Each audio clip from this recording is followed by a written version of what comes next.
This is it. I mean, this is the importance of photography and the magic and the power of photography. I mean, it's difficult to tell which is more, whether it's the magic or the power, or maybe it's a combination of both. But you know, you go around in the street like 50 years ago, you take a picture of something, and then you look at the place that nowadays it's changed, it's different. There's something that doesn't really click, but there's also something that does click. And also in general, you start looking at all these old pictures, even without reference to the specific places. Then suddenly you see this is something that represents a world in a unique way. You know, there's so much going on in a photograph that you know, it really is an important document of olden days. This is what the real value of photography is, I think. Well, it seems to be the cliched story. You know, I borrowed my mom's Kodak. It was a very basic medium format camera, and started taking pictures with it and developing them in a dark place in the house.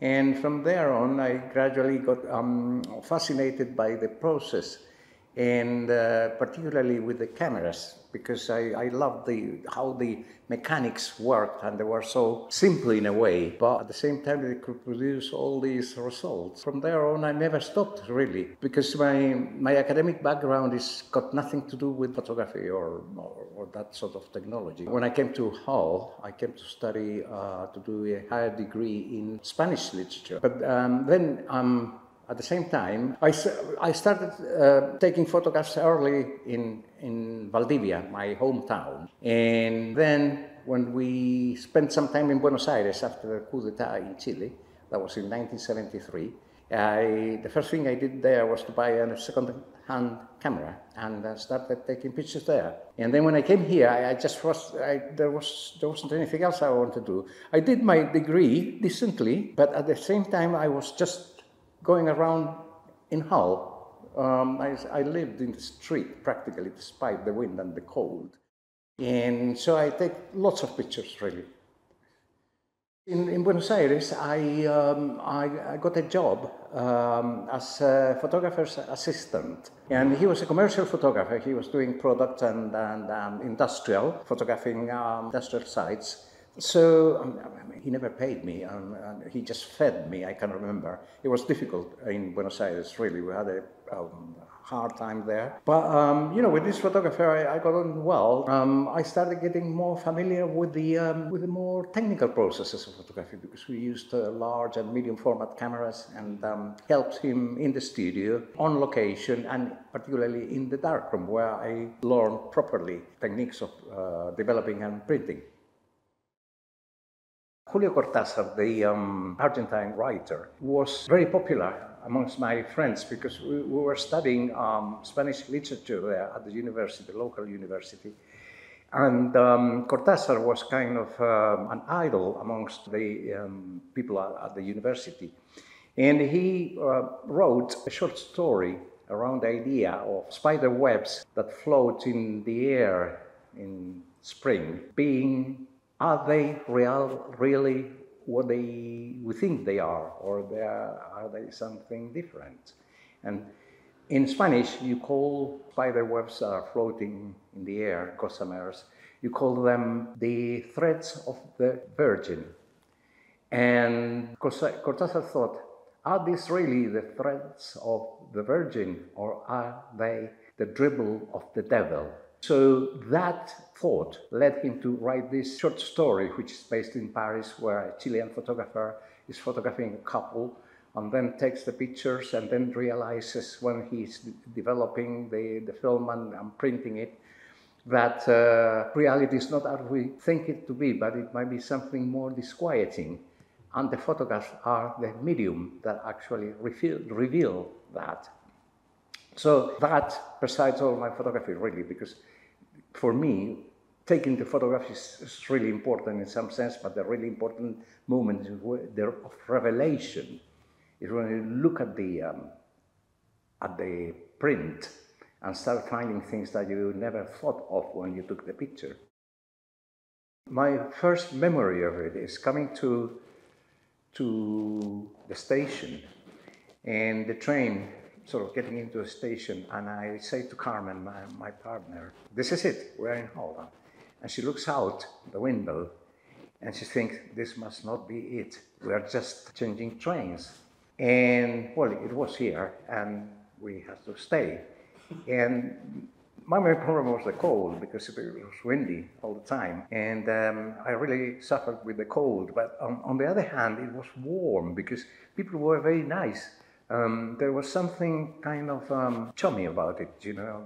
You would go into a shop and people would call you love and things like that. So it was really good for us coming into exile to bump into a place that it's welcoming. I think it was a natural thing to pick up the camera and start. I'm a walker, I walk all the time. So walking the streets of Hull was fascinating. I loved the architecture and I loved the street life, because in those days it was different. People weren't in cars, they were actually walking the streets. There were people with prams, particularly lots of them, and people talking in the street, kids playing in the street. So it was a rich environment. You couldn't miss it, and I found it really, really, really rewarding just getting these pictures. Somehow, the camera provided a shield that enabled you to dare look at reality, and on the other hand, it was a way of learning about people and habits and stuff like that, of basically connecting with your new environment. Here is this is some of the sort of family archive related to my parents' arrival in the UK in 1974. And these are all things that I've collected together, are representative of that period. So this letter, for example, is the letter of my father actually being fired from his job in Chile following the coup of 11th of September 1973 due to his political activity, so saying that his services will no longer be needed at the university in his hometown of Valdivia.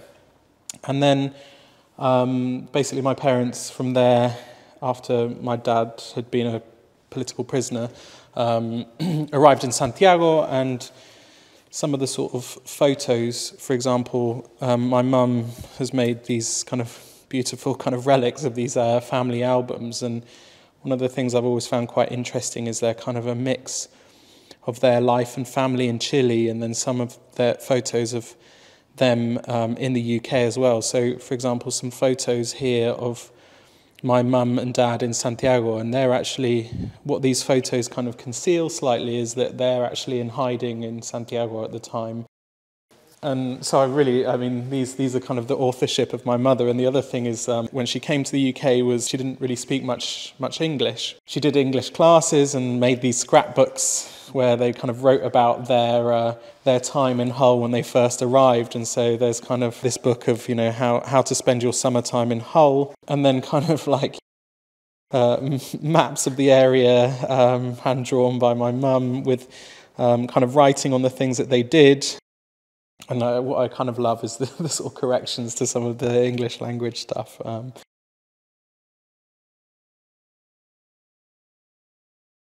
These are, for example, when the World University was this really vital lifeline for many Chileans that helped them get out of the country when they were persecuted and study here in the UK. And these are the letters of them being granted these awards to come and study. So my parents, got grants to study at Hull University. And then, so some of these are the university, talking about them having arrived, and that you've been awarded quite good grants, much better than for British postgraduate students, plus travelling expenses and other, and so these are related to them arriving here in the UK. And some of the things that these, books, for example, are books that they actually brought with them in their suitcase from Chile, and they're Spanish Golden Age literature, because they ended up studying Spanish literature here at Hull University, and that was what they did there. This record, for example, is by Chile's kind of seminal singer-songwriter, poet, artist, Violeta Parra, and she was very much a kind of important figure in the kind of musical avant-garde of the 60s and really inspired a generation of artists who were kind of looking at the kind of folk tradition in Chile. And she was very kind of left-wing. She died in... she took her own life in sort of 1967, but she's a really important figure for especially people of the kind of left, but also Chileans. And so this was one of the only kind of things that they brought with them in the suitcase, was this Violeta Parra record, some of these books and these types of things. And I guess there's one of the stories that some of this stuff tells is kind of also about the people that, I mean, stayed behind in Latin America. So my parents had friends that they were friends with from university in Chile. They also fled to Argentina, and my parents lived with these friends, and actually these friends of theirs ended up disappearing in Argentina. They were disappeared by the state. And some of these, so for example, these letters are written by the family of their friends that were trying to kind of find out the whereabouts of their children. And my mother had kind of correspondence with her friend's father, and they were trying to find out more information about, you know, them and the children that they had as well. I mean, this letter is particularly kind of harrowing in the sense that it's talking about the world universities, and this person says, you know, "Dear Carmen, I'm sorry for the delay in replying to your letter concerning the disappearance of your friends in Argentina. It certainly sounds like a very serious case. As soon as we received your letter, we passed on the details to 4 people to the Chile Committee for Human Rights, to Amnesty International, both of which are in a position to exert strong pressure in such cases. We have also passed on information to contacts in Latin America. As the 2 couples concerned were studying at the time of the coup, they would be eligible for World University Awards. But as you may know, this must be done at the Latin American end, and someone would have to make an application to Flasco on their behalf." This little kind of necklace, piece of jewellery, is a sort of handcrafted piece of jewellery, and these were made by political prisoners in Chile. So these were actually carved from bits of meat bone that were from the meals that they would have in prison. But these prisoners were actually prisoners that were on death row in Chile, and they would carve these and send them to Europe, and the idea is that they'd sell them and raise money for the solidarity and to try and help kind of the plight of these political prisoners. So these, again, are these kind of like evocative objects of memory, if you like, related to that.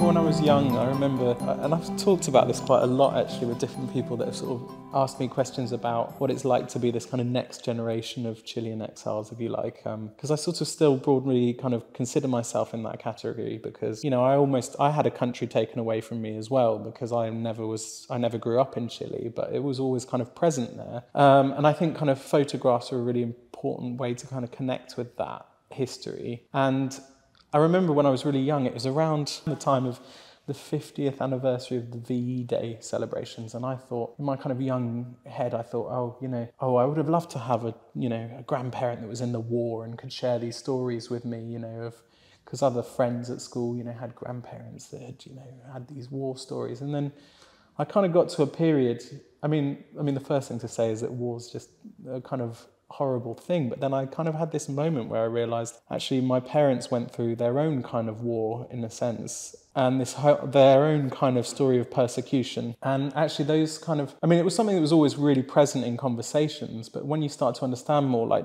photographs, they take on new meanings. Like that photograph of my parents leaving Chile on the tarmac in the airport, that's kind of a photograph that's kind of a sort of seminal photograph in our family history, and one that we've returned to time and time again. My sister's spent a lot of time looking at that photograph and thinking about what it means for us, because that's the moment where it all changed, really. So yeah, and I think I've kind of, looking back at some of this kind of material and this archival material, it's sort of interesting to look at like my parents' history and the time when I wasn't there, you know, and reflecting on it. So for example, Hull, the city of Hull, I only know Hull through my father's photographs. This is the first time I'm actually visiting the city. So it's really interesting walking around, and like yesterday we were walking around by the Kingston pub, and I just recognised it immediately from one of my father's photographs, you know. And also that building with the kind of his, with the kind of reflective thing with the cars. We spotted that building and sort of saw that it was, you know, broken, and the you know, and so it's kind of interesting to learn about a place, but just through photographs, really. The material comes from a few different places. Some of it is material I made in my trips to Chile, you know, working with groups of relatives of the disappeared and photographing them. So that's some of the work that you see. In the exhibition, there'll be an audiovisual piece which is kind of uses photographs that I took around that time I mentioned, in the kind of mid-2000s when Pinochet died, and the photographs of the kind of spontaneous protests that happened. Some of that is in that, and also visits to, for example, the National Cemetery during these events of kind of commemorations for the victims of the dictatorship. And some of the sounds that you'll hear in that piece are kind of the famous last speech of Salvador Allende, the president of Chile, who died the day of the coup, kind of talking about the hope for the future, and, you know, in this kind of moment of extreme crisis, and the start of what was not known at the time, but would be an extensive period of, you know, 17 years of dictatorship. So that's some of the, and there's kind of, it's a sort of sound, there's some sound involved in that, which some of the sounds you hear in that piece are kind of the sounds of the British supplied Hawker Hunter jets that fired the rockets at the presidential palace that day.